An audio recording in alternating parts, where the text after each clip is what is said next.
ওয়ালাউ শি'না লারাফা'নাহু বিহা ওয়ালাকিন্নাহু আখলাদা ইলাল আরদ ওয়াত্তাবা হাওয়া। আল্লাহ বলছেন ওই ব্যক্তি ৩ নম্বর অপরাধে যুক্ত হলো। কি অপরাধ? আল্লাহ বলছেন ওয়ালাকিন্নাহু আখলাদা ইলাল আরদ, এই ব্যাকল নিরেট জমিনমুখী করে ফেললো না মুখ। তার মুখটাই দুনিয়া, তার কামনাটাই দুনিয়া, তার টার্গেটটাই দুনিয়া। আরবিতে খুলদুন বলা হয় ওই প্রাণীকে যেই প্রাণী সব সময় মাটির দিকে মুখ করে থাকে, মাঝে মাঝে মাথা উঁচু করে, কিন্তু আবার ছাইড়ে দিলে রুকুর মতো হালতে মুখ নিচের দিকে চলে যায়। এরকম একটা প্রাণীর নাম বলেন তো ভাই? গরু। আরেকটা বলেন, আরে বলেন না, আরেকটা বলেন, এই কয়টা পারেন? আরেকটা বলেন। মহিষ বলছেন। এই যে আপনার গরু ছাগল যেটা, এইগুলা সবগুলা জমিনমুখী। আল্লাহ বলতেছেন এই মানুষটার চরিত্র হয়ে গেছে ওয়ালাকিন্নাহু আখলাদা ইলাল আরদ, ও কেবল দুনিয়াদার, দুনিয়া ছাড়া ও কিচ্ছু বোঝে না। ভালো করে মুখস্থ করে রাখবেন আজকের থেকে। আল্লাহ দুনিয়াতে তাবৎ সৃষ্টিকুলকে 3টা হালতের উপরে সৃষ্টি করছেন। হালত কয়টা? একটা মুগিব্বান আলা আওয়াজি, ওরা সব সময় আল্লাহর জন্য সিজদার হালতে আছে। আল্লাহু আকবার। দেখবেন টিকটিকি, দেখবেন আপনি ওই কেঁচো, দেখবেন আপনি কুমির, দেখবেন এই প্রাণী সাপ, এইগুলা মুখের ভরে চলে, বুকের ভরে চলে। আপনি দেখেন বুকের ভরে চলে, কিন্তু কোরআন বলতেছে এরা সব সময় সিজদার হালতে আছে। ওই প্রাণীগুলা সিজদার হালতে, আর একটা প্রাণী আছে সব সময় রুকুর হালতে। ওই গরু ছাগল 4 পাওয়া যন্ত্র, ওই হরিণ বলেন, বাঘ বলেন, সিংহ বলেন, ও মাথা মাঝে মাঝে উঁচু করলেও আবার মাথা ছেড়ে দিলে নিচের দিকে চলে যায়। এই প্রাণীরা রুকুর হালতে আছে। আর একমাত্র ব্যতিক্রম প্রাণী মানুষ। আল্লাহ বলতেছেন যাকে আমি মাথা সোজা করে সৃষ্টি করেছি, কিন্তু মাথা উঁচু করার পরেও ওই বান্দাকে সকল সৃষ্টির উপর মর্যাদা দিলাম কেন? আমার এই বান্দাই একমাত্র সৃষ্টি যে সকল হালতে আল্লাহর কৃতজ্ঞতা আদায় করতে পারে। সুবহানাল্লাহ, আল্লাহু আকবার। আল্লাহ তুমি সবচেয়ে বড়, আমার মাথা সোজা। আল্লাহর কাছে এরপরে সানা পড়ছে, এরপরে সূরা ফাতিহা পড়ছে, এরপরে কোরআন তেলাওয়াত করছে, করার পরে এবার আবার আল্লাহু আকবার বলে ওই বান্দার রুকুর হালতে গেছে। আপনি একটু ঠান্ডা মাথায় ভাবেন, জীবনে এভাবে ভাবেন না, মানুষ যখন রুকুর হালতে যায়, মানব জীবনের সবচেয়ে নড়বড়ে হালত হচ্ছে রুকু। একটু ধাক্কা দিলেই পড়ে যাবে, ঠিক কিনা? একটু ঘুটা লাগলেই নাই, কারণ ও যেভাবে আছে ওই হালতটা তার সবচেয়ে জিন্দেগির নড়বড়ে হালত, রুকুর হালত। কিন্তু আল্লাহ বলতেছেন ও যখন রুকুতে গেছে ওই নড়বড়ে হালতে যে বলতেছে সুবহান রাব্বিয়াল আযীম, আল্লাহ আমি যখন সবচেয়ে দুর্বল হালতে, আমি তখন স্বীকার করতেছি, তোমার জন্য ঘোষণা দিচ্ছি সুবহান রাব্বিয়াল আযীম, আমার রবের পবিত্রতা যিনি সবচেয়ে শক্তিশালী। সুবহানাল্লাহ। এরপরে বান্দা দাঁড়ায় গেছে সামি আল্লাহু লিমান হামিদা বলে। আপনি আমি জানি না সামি আল্লাহু লিমান হামিদা মনে করছে আমার মধ্যে বলেছে, আমার মধ্যে বললেও কথাটা আল্লাহর পক্ষ থেকে রিপ্লাই। আল্লাহ মূলত বুঝাতে চান ও আমার বান্দা সানা পড়তেছিলি, মন অন্য দিকে গেছিল, ফাতিহা পড়তেছিলি, শুদ্ধ অশুদ্ধ মিলাই হয়েছে, তেলাওয়াত করতেছিলি, ভুল হয়ে গেছে, নামাজে মনোযোগ ঠিকঠাক মতো ছিল না, কিন্তু বান্দা এটা মনে করিস না যে তুই যা পড়ছিস সেইটা আল্লাহ শুনে নাই। বান্দা সুবহান রাব্বিল আযীম বলে যখন ওঠে সামি আল্লাহু লিমান হামিদা, আল্লাহ শুনেন তার কথা। যেই বান্দাটা আল্লাহর প্রশংসা করে, এইটা বান্দার জন্য আল্লাহর পক্ষ থেকে জবাব। সুবহানাল্লাহ। বান্দা খুশি হয়ে বলেছে রব্বানা লাকাল হামদ, আল্লাহ সকল প্রশংসা তোমার। আবার আল্লাহু আকবার বলে সিজদায় চলে গেছে। বান্দা যখন সিজদায় যায় কোন কোন অঙ্গ দিয়ে গেছে একবার খেয়াল করেন। 2 হাত, ঠিক তো? নাক আর কপাল, ঠিক তো? 2 হাঁটু, ঠিক তো? আর 2 পা। আরবের মুশরিকরা নবীজির কাছে আসছে, আসার পরে বলছে মুহাম্মাদের ধর্ম নিয়ে তো অনেক কথা আছে, কিন্তু এইটা তো বুঝলাম না যে মানুষের মাথা নিচে আর নিজের পশ্চাৎ উপরে থাকে, এই আবার কেমন ধর্ম, এ আবার কেমন সিজদা? আমরাও তো সিজদা দেই, কিন্তু এইভাবে দেই না। আল্লাহ রাব্বুল আমিন বললেন আমার বান্দা এখন নাকে খত দিয়া একবারে কপাল লাগায়া, নবীজি বলছেন ওই সময় যদি চুল সামনে চলে আসে, কাপড় চলে আসে, তাও সরাবি না, যে অবস্থায় আছে ওই অবস্থায় সিজদায় চলে যাবি। বান্দা বলছে আল্লাহ আমার থেকে নিচে আর এখন কেউ নাই, এমনকি আমার পেছনের পশ্চাৎ দেশটা পর্যন্ত আমার থেকে উঁচু, আর আমার মাথা যেটা শুরুতে সবচেয়ে উঁচু ছিল ওইটা এখন সবচেয়ে নিচুতে গেছে। কিন্তু ওইখানে তোমাকে বলতেছি সুবহানা রাব্বিয়াল আলা, আমি যখন সবচেয়ে নিচে, আমার রব তখন সবচেয়ে উপরে। এই জন্য আল্লাহ নবী বলছেন সিজদায় যাওয়ার পরে কেউ যদি আল্লাহর কাছে ফরিয়াদ করার মতো করতে জানে, আল্লাহ তার ফরিয়াদ ঘুরান না। আল্লাহ বলতেছেন কি আশ্চর্য বান্দা, যেই বান্দার 3 নম্বর অপরাধ ওয়ালাকিন্নাহু আখলাদা ইলাল আরদ, ওরে তো মাথা উঁচু করে সৃষ্টি করেছিলাম কিন্তু নিরেট দুনিয়াদার হয়ে গেল। দুনিয়া ছাড়া সে কিচ্ছু বোঝে না, হালাল ব্যবসাকে হারাম বানায় দুনিয়ার টার্গেটে। না বুঝে ঠিক বলছেন, বুঝাই দেই। দেখেন আপনি গেছেন এক দোকানে, যাওয়ার পর আপনারে বলছে আপনি আমার বোনের কাস্টমার, আসলে 11 নম্বর। বলছে চাচা আপনার মতো সেনা লোক বলে কেনা দামে দিলেন। এই কথা বলে 500 টাকা আরো বেশি লাভ করছে। আছে না ভাই? তাহলে ওর মাল হালাল, ওর ব্যবসা হালাল, ওর দোকান হালাল, ওর দোকানদারি করা হালাল, কিন্তু সামান্য একটু দুনিয়ার দিকে তাকায়া হালাল হারামের চিন্তা করে না, নিরেট দুনিয়াদার হয়ে ওই বান্দা হারাম করতে ছাড়ে না। এরকম মানুষ আমার এলাকায় না আছে। ফজরের নামাজের পরে মুরব্বি রওনা হয়ে গেছে, লোকজন বলছে ও চাচা এত সকালে তুমি কোদাল নিয়ে কই যাও? বাবা রোদ উঠলে আর আমি কাম করা পারি না, তো কুটি যাসো। বলতেছে স্যার বাবা আমি একটুখানি আল কাটতে যাচ্ছি। আসল উদ্দেশ্য মুরব্বির ভিন্ন, উনার সাথে যার জমি লাগানো ওই পারের জমিওয়ালা এখনো আল কাটে পারে না। উনি আল কাটার নাম করে 4 আঙ্গুলে টুক আল ঠেলতে এই এলাকায় নাই। আল্লাহ বলতেছেন ওয়ালাকিন্নাহু আখলাদা ইলাল আরদ, ও হয়তো ফজরের নামাজও পড়ছে, মুখের মধ্যে দাঁড়িয়েও আছে, কিন্তু নিরেট দুনিয়াদার হয়ে যাওয়ার কারণে ও আল ঠেলার সময় বিবেচনা করে নাই এইটার হিসাব আল্লাহর কাছে দেওয়া লাগবে, এইটাকে গুনাহ মনে করে না, কারণ সে হচ্ছে দুনিয়াদার। ঠিক না? এরকম মানুষ আছে না? বাপ মরে গেছে, বলে গেছে বাবা তুই আমার বড় ছেলে, মেজো ছেলে, বুদ্ধিমান ছেলে, শোন জমি জমা সব দলিল থাকলো, তোর বোনদের মধ্যে আর তোদের মধ্যে ইনসাফ করে বন্টন করে দিবি। কিন্তু মুরব্বি বুড়া হয়ে গেছে, একবার হজ কমপ্লিট করছে, 2 বার উমরা, এত বড় দাড়ি কিন্তু গুমরা, এখন পর্যন্ত বোনের জমি ফেরত দেয় নাই। বুঝায় দিছে বিয়ার সময় খরচ গেছিল, ভিটাতে ভাগ নিতে হয় না। আছে কিনা? আমার আল্লাহ বলছেন ওয়ালাকিন্নাহু আখলাদা ইলাল আরদ, ওর বুঝ আছে কিন্তু পশুর থেকে অদম হয়ে গেছে, দুনিয়া ছাড়া কিচ্ছু চেনে না। 1000 বিঘার জমি থাকলেও 3.5 হাত, আর যার জমি নেই তারও 3.5 হাত, এর বেশি নেওয়া যায় না। কিন্তু শয়তান এমন বুঝ বুঝাইছে ও দুনিয়া ছাড়া আর কিচ্ছু বোঝে না। ঠিক না? এই জন্য আমাদের সালাফরা শিখিয়েছেন, গল্প দিয়ে বুঝাইছেন। এক লোক আবেগে বলতেছে নৌকার উপরে বসে আই লাভ ইউ ওয়াটার, একজন বলছে ওরে ব্যাক কর, মানুষ বলে I love you my wife, তুই কোস আই লাভ ইউ ওয়াটার, ইয়ে আবার কি? বলতেছে বুঝেই বলছি, না বুঝে বলি নাই। কি বুঝে বলছিস? বলছে আমি যে নৌকা নিয়ে আসি, এই নৌকা ভাসে পানিতে, জাল খাওয়ায় পানিতে, মাছ তুলি পানিতে, রিজিক আসে পানি থেকে। অতএব আমার বউ আবার কি ইম্পর্টেন্ট? আমার ইম্পর্টেন্ট যা সব হচ্ছে আমার পানি। পানি তোমাকে ভালোবাসি, তুমি আমার সব। যেই লোকের কাছে বলছে ওই লোকের টাউট টাইপের, ও বলছে আরে ব্যাক কর, তুই যে সুন্দর করে বুঝালি আমি তো আগে বুঝিনি, কথা তো ঠিক, কিন্তু যারে ভালোবাসো তার সাথে মিলন হওয়া লাগে, কথা ঠিক কিনা? বলছে তা তো ঠিক, তাহলে কেমনে কি? বলছে তুই ওই উপরে বসে ওই জায়গায় ধরে ধরে বৈঠা মারিস, আর তোর পানি থাকে নিচে, তোর মিলন নাই, কিছু নাই, কিসের তোর আবার এই ভালোবাসা? কি করা লাগবে?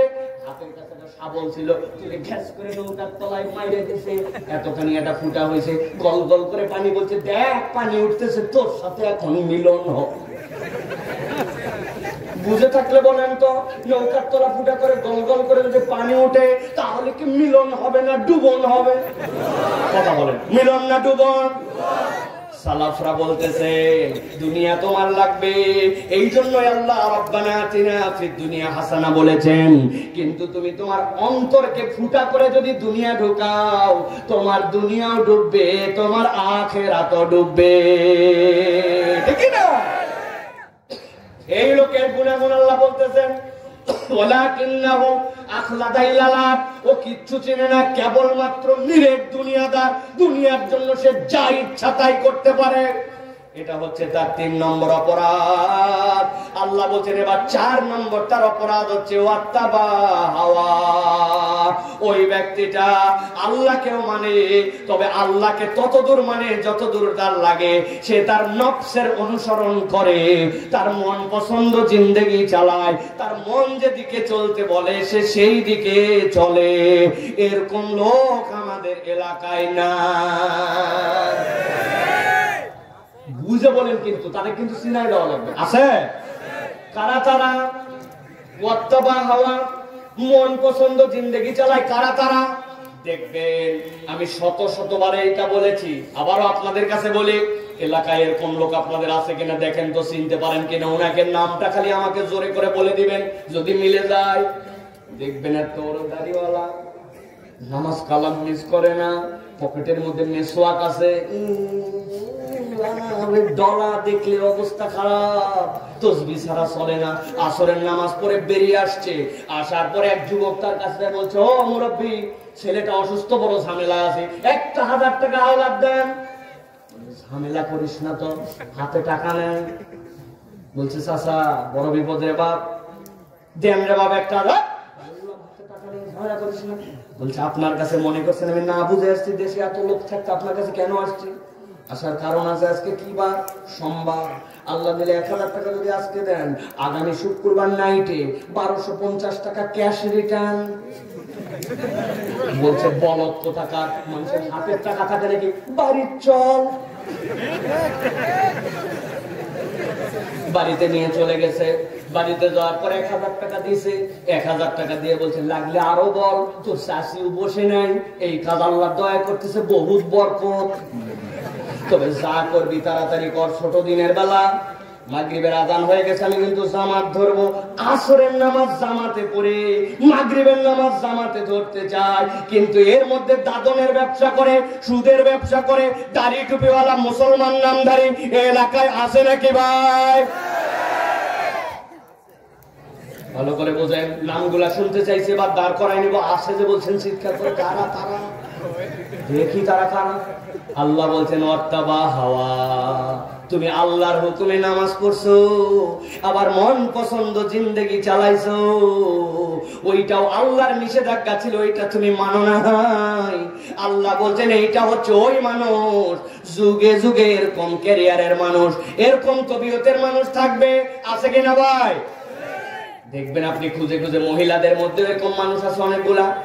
ও শাশি, আপনি যে হাত মোজা, পা মোজা, চোখ দেখা যায় কি যায় না, এরকম করে মাহফিলে আসতেছেন, মাশাআল্লাহ এত পর্দা, কিন্তু সাথে যে একটা গ্যাটিস ধরে আনতেছেন 17-18 বছর বয়স, এইটা দেখি মশারির মতো 2 পিস 3 পিস।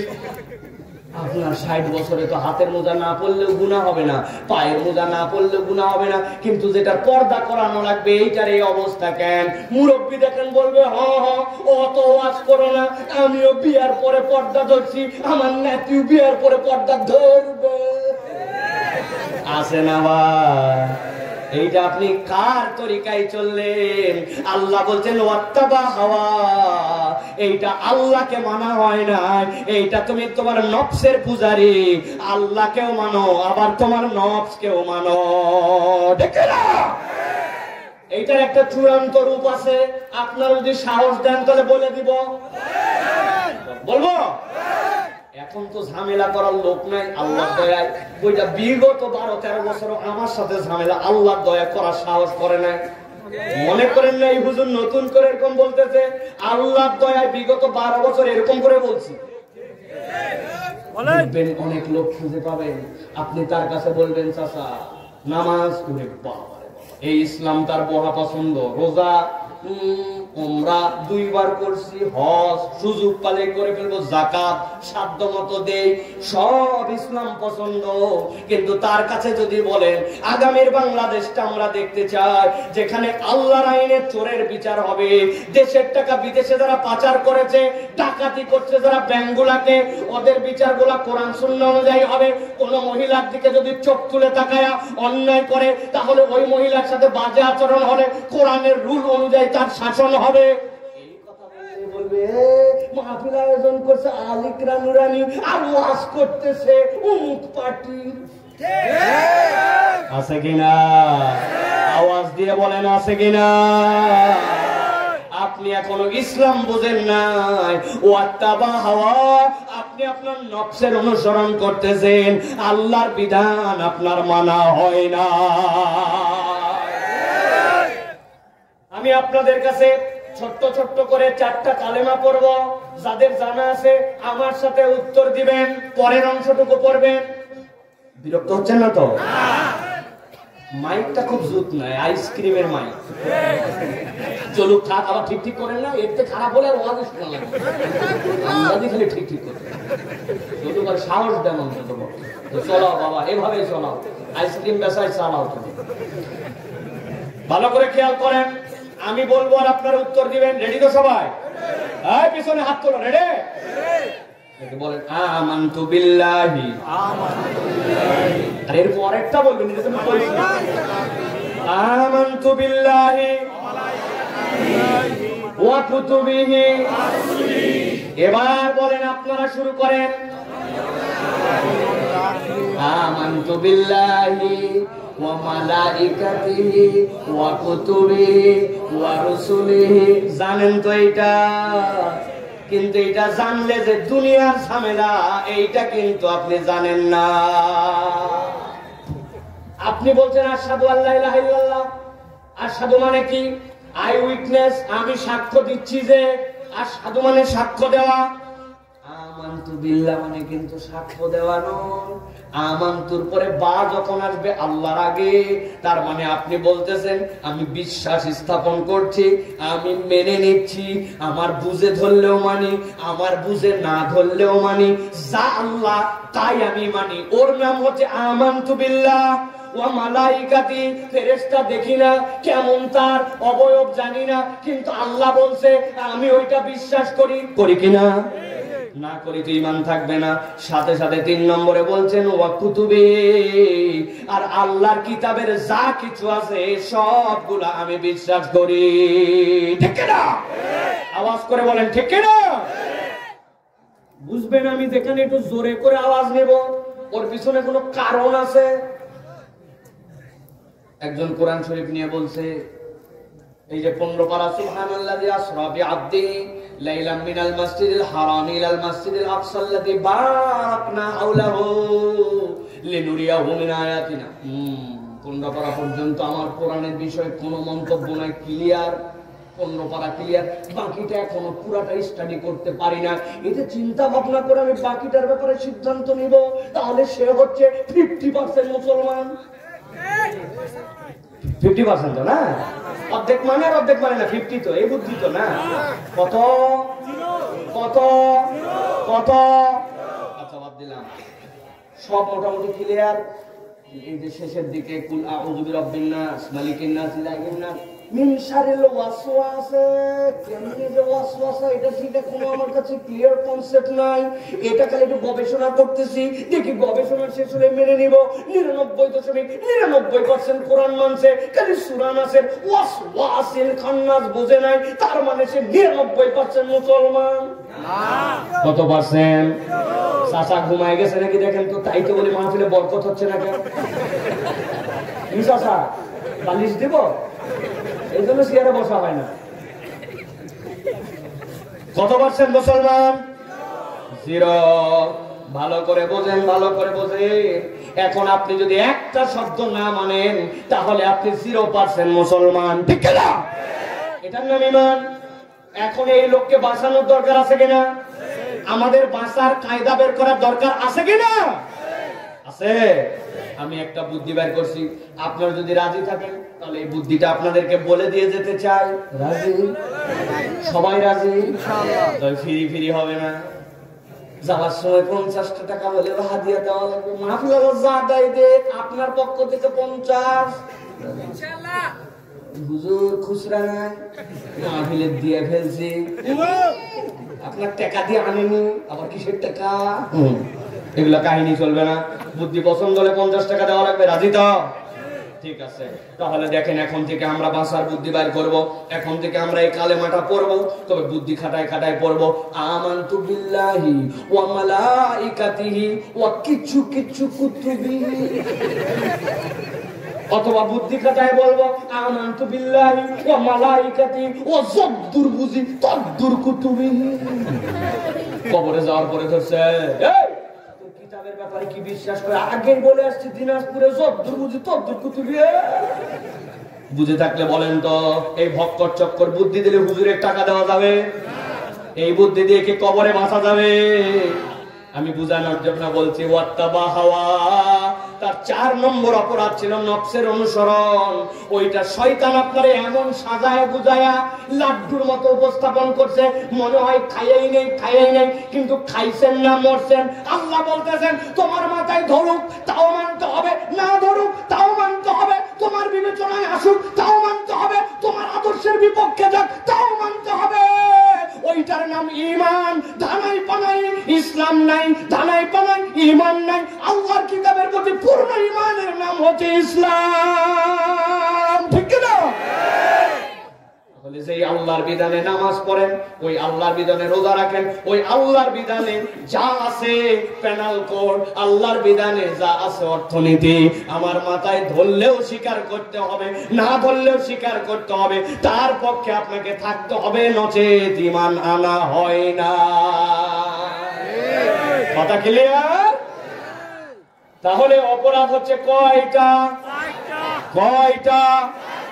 চলেন আবার রিভাইজ দেই। 1 নম্বরে আল্লাহ বলতেছেন যাকে আয়াত দেওয়া হয়েছিল কিন্তু জেনে বুঝে তারপরে সেখান থেকে মুখ ফিরায় নিছে। 2 নম্বরে শয়তান তার পিছে লেগে গেছে, এমন লাগছে তাকে পথভ্রষ্ট করে ফেলছে। 3 নম্বরে ওই ব্যক্তির অপরাধ ছিল, ওই ব্যক্তি নিরেট দুনিয়াদার হয়ে গেছে। দুনিয়ার জন্য মুখ দিয়ে মিথ্যা কথা বলা, অন্যায় অপকর্ম করা, দুনিয়ার স্বার্থে যা ইচ্ছু তাই করা, এই ব্যক্তির কাছে কোনোটাই সেই ক্ষেত্রে ব্যারিয়ার হয় নাই। 4 নম্বরে ওয়াত্তাবা হাওয়া, মন পছন্দ জীবন চালাতো। জুম্মা পড়তে ভালো লাগে জুম্মা পড়ে, ওয়াক্ত পড়তে মন চায় না ওয়াক্ত পড়ে না। সব সময় পর্দা পুশিটাতে ঘুরলেও বিয়ে শাদীতে গেলে তখন উলঙ্গ হয়ে যায়। সব সময় ওই ব্যক্তি নামাজ পড়লেও পিকনিকে যখন যায় তখন জাম জাম করে গান বাজায়, তখন নামাজ কালাম বাদ দিয়ে দেয়। মসজিদে যখন যায় মাথায় টুপি দিয়ে যায়, আবার যখন কনসার্ট পার্টিতে যায় তখন বিড়ি ফুঁকতে ফুঁকতে যায়। আমার আল্লাহ বলছেন ওয়াত্তাবা হাওয়া, মন পছন্দ জীবন চালায়। আল্লাহ বলছেন ও আমার হাবিব, আমি আল্লাহর কাছে তাদের একটা উদাহরণ আছে, আপনি আপনার উম্মতকে কিয়ামত পর্যন্ত উদাহরণটা জানায় দেন। আল্লাহ বলছেন ফামাসালুহু কামাসালিল কালব ইন তাহমিল আলাইহি ইয়ালহাস আও তাতরুকুহু ইয়ালহাস যালিকা মাসালুল কওমিল্লাযীনা কাযযাবু বিআয়াতিনা ফাকসুসিল কসাস লাআল্লাহুম ইয়াতাফাক্কারুন। আল্লাহু আকবার। আল্লাহ বলছেন ওই ব্যক্তিদের উদাহরণ আল্লাহর কাছে, মনোযোগ দেন, ওই ব্যক্তিদের উদাহরণ আল্লাহর কাছে। আল্লাহ বলছেন ওইগুলার উদাহরণ আল্লাহর কাছে কুত্তার মতো। কার মতো? একটা মুখ বন্ধ থাকবে না, চিৎকার করে বলতে হবে না, কিন্তু বুঝে উত্তর দিতে হবে। ওইগুলা ব্যক্তির উদাহরণ আল্লাহর কাছে কার মতো? আরেকবার বলেন কার মতো? তারা ফাঁকি দিয়েছেন, শেষবার বলেন কার মতো? চিন্তা করছে কি আশ্চর্য কথা, এত বড় তাফসীর মাহফিলে কুত্তা হুজুর 4 বার বলালো, বিনা কারণে বলাই না। আপনি যা ভাবতেছেন তা না, আপনি ভাবতেছেন নিশ্চয় কুত্তা একটা বাজে প্রাণী, নাপাক প্রাণী, যেটা খাওয়া হারাম। এই জন্য আল্লাহ রাব্বুল আলামিন নিকৃষ্ট প্রাণী হিসাবে এই কুত্তার উদাহরণ দিয়েছে, তাই তো? না না, আন্দাজে ঠিক বলেন না। আল্লাহ এই জন্য উদাহরণ দেন না, ওই জন্যই তো কুত্তা নামটা 4 বার বলাইছি। দুনিয়াতে এরকম অনেক কুকুর আছে যে কুকুর মানুষের থেকে বেশি বিশ্বস্ত, মানুষের থেকে বেশি কৃতজ্ঞ। এরকম কুকুরের গল্প আছে ইতিহাসে, যে কুকুর তার মালিকের জন্য বাবুর্চি খাবার রান্না করে রেখে গেছে। ওই খাবারের মধ্যে একটা সাপ এসে চুমুক দিয়ে চলে গেছে, মালিক দেখতে পায় নাই। কুত্তারে জিঞ্জির লাগানো ছিল, হঠাৎ করে কুকুর পাগলের মতো হয়ে গেছে, এমন পাগলামো শুরু করছে, মালিক উল্টা তারে মারছে আরো। এই সময় পাগলামি করিস কেন? পাগলামির ঠেলায় পেছনের পাদে লাথি দিয়া ওই খাবার ঠেলাই দিয়েছে। মালিকের আরো মাথা গরম হয়ে গেছে, এমন মারা মারছে, কুত্তা রক্তাক্ত হয়ে গেছে। এরপরে চিন্তা করছে, তোর জিঞ্জির খুলে দিলাম, তুই পলা। জিঞ্জির যেই না খুলে দিয়েছে, সাথে সাথে যে চেটে পুটে যা খাবার ছিল সব খাই নিছে। খাবার 2-3-4 মিনিটের মধ্যে অজ্ঞান হয়ে পড়ে গেছে। মালিক তখন বুঝতে পারছে খাবার তো এরকম পাগলামি না করলে আমি খাইতাম, আমি মরে যেতাম। ওই বিষাক্ত সাপের বিষ নিজে খাইয়ে নিজে মরে গেছে, কিন্তু মালিক রে ইবাদত করছে। দুনিয়ায় এরকম ইতিহাস সত্য সত্য অনেক আছে। মানুষের থেকে কুকুর অনেক সময় বিশ্বস্ত, কৃতজ্ঞ, ঠিক না? আপনি ঠিক বলছেন না, আমার কাছে পার্সোনালি প্রমাণ আছে। আমি আমার বাড়ির সামনে যে দোকানে চা খাই, বিকালবেলা এখানে নেমে চা খেতে নামছি। আমার একটা বদ অভ্যাস আছে, যখনই চা খাই চায়ের মধ্যে কিছু ডুবায় খাওয়া লাগে, বিস্কুট হোক, টোস্ট হোক, কিছু একটা সুদায় খাই। আপনার আসলে গোব্বাল ভাই, আমি চায়ের মধ্যে বিস্কুট চুবানোর জন্য উপরে তাকাইছি, তাকাই দেখি বিস্কুট, একটা এনার্জি টান দে নামালাম। কয় টাকা? কয় পিস? জিনা 3 পিস। এখন ভিতরে জিনিস কমায় দিছে। এত বড় বড় চিপসের প্যাকেট দেখি, এর ভিতরে আইসিইউ নাকি রে, অক্সিজেন দিয়ে রাখছে, গেলে ঝনঝন করে। প্যাকেট সাইজ এক, ভিতরে মাল নাই, ঠিক না ভাই? বিস্কুট বাই করে চায়ের মধ্যে যেই না শুবাইছি, ঠিক একটা লোক জানি উদয় হয়েছে। সাইফুল্লাহ ভাই, আপনি না? হাই হাই, 6 বছর ধরে আপনার খুতবা শুনি, ওয়াজ শুনি, এই দেখেন গায়ের দিক থেকে আমার পছন্দ দাঁড়ায় গেছে। ওরে ভাই, আপনার সাথে ছবি তুলবো। উত্তেজনার শেষ হলো, বসে বসে, আমি হারায় যাচ্ছি না, আগে চা খাওয়া হোক, পরে ছবি তোলা হবে। আমি সাইফুল্লাহ ভাই বসে, ওই লোক বসছে, বসে তো আর কথা বলতে পারতেছে না, উত্তেজনায় আনন্দে। এরকম ভালোবাসার মানুষ পেলে মানুষ এরকম হয়, ঠিক না? আমি সুন্দর করে এখন এরকম করে যেই না চা শুবাইছি, এই যে 10 সেকেন্ড দুনিয়া এসে আমার সাথে তুমুক বলছে, আমার এই চায়ের থেকে বিস্কুট উঠাই যেই না মুখে দিব, ওদিকে মুখে বিস্কুট আসেনি, অ্যাক্সিডেন্ট করে বিস্কুট নিচে পড়ছে। যেই বিস্কুট নিচে পড়ছে, কোথার থেকে যেন একটা কুকুর বসা ছিল, এক মুহূর্ত দেরি করে নাই, দৌড়ায় চলে আসলো। আমি পা সরাতে দেরি, দেখি মাথা নিচু করে 2 টানে ক্লিয়ার। ওই দিনের মতো চা খাওয়া শেষ, চলে গেছি মসজিদে। মসজিদ থেকে যখন ঘুরে টুরে বাড়িতে পরের দিন আবার চা খাওয়ার জন্য আসছে, বোঝেন ঠান্ডা মাথায়। ওই দোকানে এসে বসতে দেরি, কোথ থেকে যেন একটা কুকুর দৌড়ে আসছে, মাথা নিচু, কান দুটো এরকম, লেজ ডাউন দেওয়া, যে আমার কাছে এসে এরকম এরকম। আইবলা ভাই, দোকানদার ভাই, আমি মাগরিবের নামাজে যাবো, কুকুরের মুখে লালা টালা লাগলে ঝামেলা, কোন ট্রেনের মধ্যে নাম চলে গেছে, কুকুর কুছান। হুজুর, আপনাকে কুকুর ডিস্টার্ব করতে আসে না।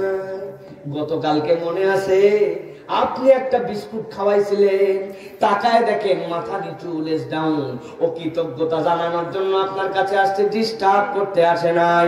আমি আপনাদের কাছে জিজ্ঞাসা করি, বুঝে থাকলে আওয়াজ দিয়ে উত্তর দেন। যেই কুকুর আজকে মাথা নিচু করে কৃতজ্ঞতা জানাতে আমার কাছে আসছে, ওই কুকুরকে কি গতকালকে আমি বিস্কুট খেতে দিছিলাম নাকি বিস্কুট পড়ে গেছিল? উত্তর দিলেন না। খেতে দিছি না পড়ে গেছে? পড়ে যাওয়া বিস্কুট খেয়ে 24 ঘন্টা পরে এসে কুকুর কৃতজ্ঞতা জানায়।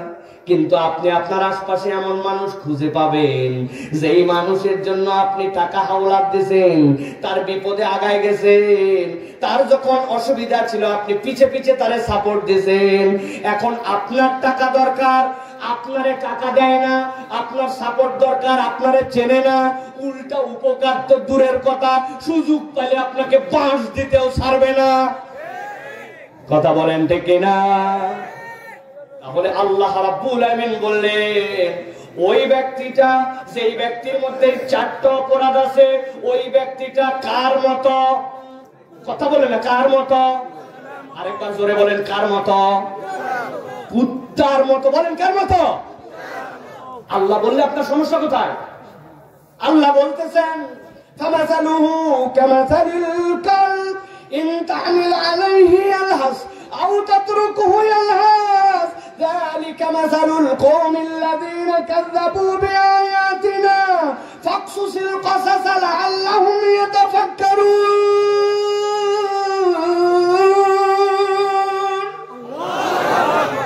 আল্লাহ বলছেন এই অপরাধটা যার মধ্যে আছে সে কুকুরের মতো, তবে কুকুর নিকৃষ্ট প্রাণী হিসাবে নয়। আল্লাহ আয়াত তোমার কাছে ছিল, আল্লাহর বিধান তুমি জানতে, সত্য মিথ্যা তোমার কাছে ক্লিয়ার, কিন্তু সেখান থেকে তুমি মুখ ফিরায় নিছো। শয়তান তোমার অনুগামী, তুমি নিজের নফসের ইতাআত করো, আল্লাহ আল্লাহর রাসূল তোমার পছন্দ লাগে না।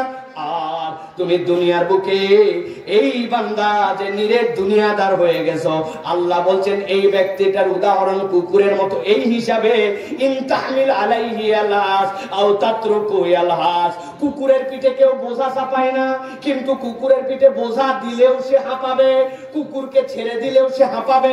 আরবিতে লাহসুন শব্দের অর্থ পিপাসার্থ হলে জিহ্বা বের হয়ে যায়। শীতকালেও যদি কুকুর পিপাসার্থ হয় জিহ্বা বাড়ায়, যদি গরমকালেও পিপাসার্থ হয় জিহ্বা বেরোয়। কুকুরের তবিয়তটাই হচ্ছে জিহ্বা বের করা, ওর পিপাসা, ওর অস্থিরতা কখনো কমে না। প্রমাণ যদি চান রাত্রে যায় চেক করে দেখবেন, কুকুর রাত্রেবেলা চুপ করে শুয়ে আছে, কিন্তু তারপরে দেখবেন শান্ত না, ওর লেজ আজারায় নড়ে, ওর কান আজারায় নড়ে। আমার আল্লাহ বলছেন তুমি যদি এই 4 বদ অভ্যাসের শামিল হও, আমি আল্লাহ তোমার জন্য জানাই দিলাম তোমার দুনিয়া আখেরাতে তোমার পিপাসা নিভবে না, তুমি কখনো তৃপ্ত হবা না, তোমার অশান্তির জীবন ফুরাবে না। দুনিয়াও তোমার অশান্তি, পরকালও অশান্তি। ঠান্ডা মাথায় এই যে 1.5 ঘন্টা বসে আছেন, নিজেকে অবজারভেশন করেন। এখন আমাদের জীবনটা স্থির না অস্থির? অস্থির। অস্থির। হিসাব নিলাম সব আছে, কেন জানি সুখ নাই, চাই চাই আরো চাই। এক ব্যক্তি বাংলাদেশের 5টা ব্যাংকে হাওয়া করে দিয়েছে। এক ব্যক্তির টাকা কত লাগে সারা জীবনে, কিন্তু হাজার হাজার মানুষকে লুটপাট করে দেশের টাকা বিদেশে পাচার করে দিয়েছে।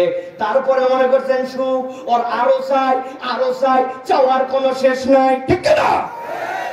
আল্লাহ বলছেন দুনিয়ায় তুমি মনে করছে হ্যাঁ মডার্ন ওয়ার্ল্ড, আধুনিক দুনিয়া, এখন 5G জেনারেশন, একটু অস্থির হয়। আল্লাহ বলছেন এটা কেবল দুনিয়ার অস্থিরতাই নয়, এই তবিয়ত যদি তোমার মধ্যে থাকে, কবরেও তোমার জন্য অস্থিরতা, পরকালও তোমার অস্থিরতা।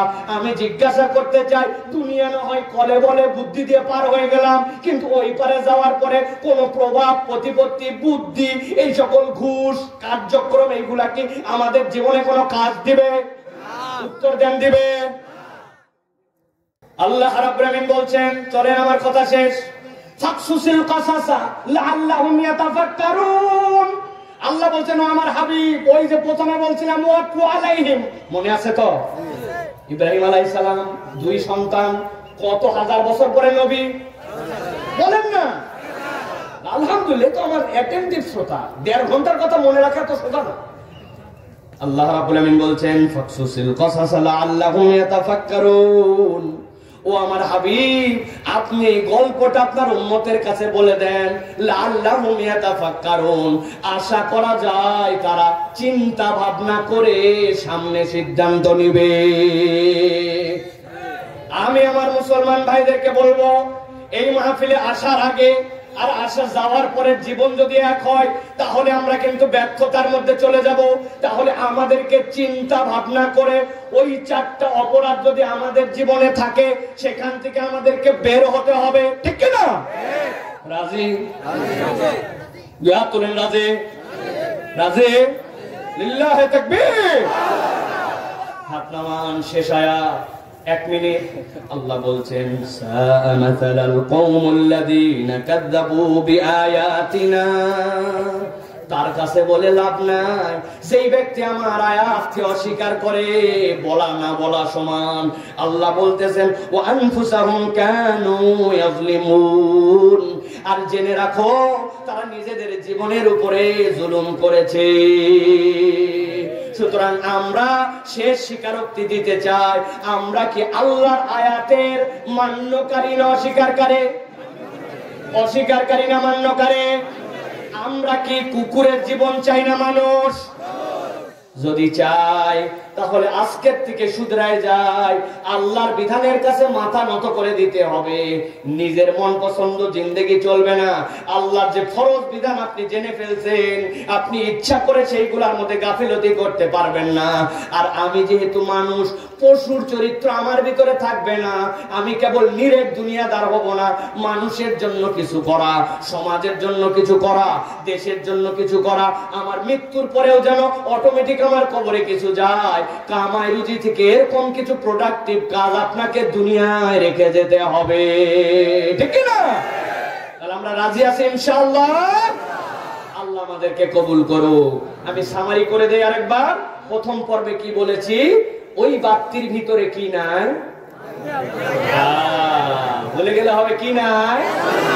যে কোরআন তেলাওয়াত এবং জিকিরের পক্ষে থাকে না, তার ভিতরে কি নাই? তাহলে আমাদেরকে ওইটাতে শুধরাতে হবে। আর এই আয়াতে কারিমার আলোকে বুঝেছি 4টা অপরাধ মুক্ত জীবন গঠন করলে আল্লাহর নবী ওই আয়াত আমাদের কাছে দিয়ে গেছেন। নবী নাই, কিন্তু এটা জানাই দেওয়া হয়েছে, ওই বান্দাদের মুক্তির রাস্তা কিয়ামত পর্যন্ত খোলা থাকবে ইনশাআল্লাহ। আল্লাহ আমাদের আজকের আশা বসা, আজকের আয়োজন আলোচনা, আপনাদের দান খয়রাত, সরব উপস্থিতি, ভাইদের প্রচেষ্টা, সবকিছুকে কবুল করেন, বলেন আল্লাহুম্মা আমিন।